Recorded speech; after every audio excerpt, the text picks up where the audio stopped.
Kamusta mahal na mga manonood, maligayang pagdating sa aking channel.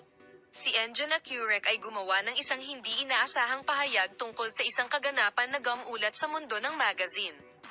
Ang sikat na aktres, na nakakuha ng lahat ng atensyon sa pahayag na ginawa niya kamakailan, ay tumugon sa mga paratang na sinira niya ang kanyang mga alaala pagkatapos ng away nila ni Tuba Buyak Ustan, na kilala bilang kanyang matagal ng kasosyo.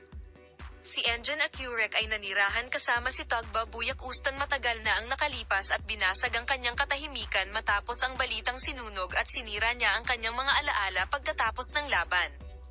Sa harap ng matinding interes mula sa mga miyembro ng press, nakaranas si Enjan Accurek ng mga emosyonal na sandali habang isinasalaysay ang insidente.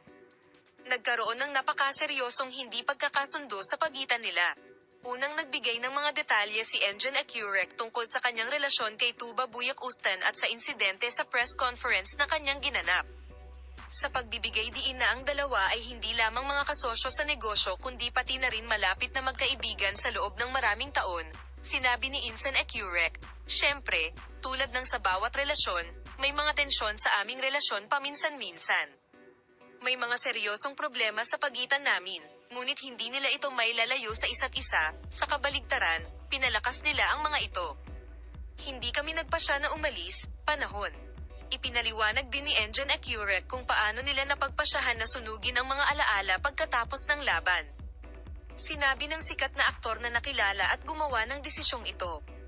"Naupo kami at nakipag-usap kay Tugba at hindi namin gustong hayaang lason ng mga nakaka-stress at malungkot na alaala na naranasan namin ng aming relasyon, kaya nagpasya kaming magkasama at determinadong sirain ang mga alaala.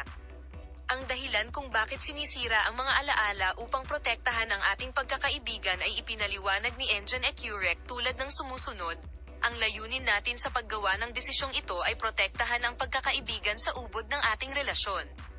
Si Tuba ay hindi lamang isang kasama sa paglalakbay para sa akin, ngunit isa ring kaibigan na lubos kong pinahahalagahan.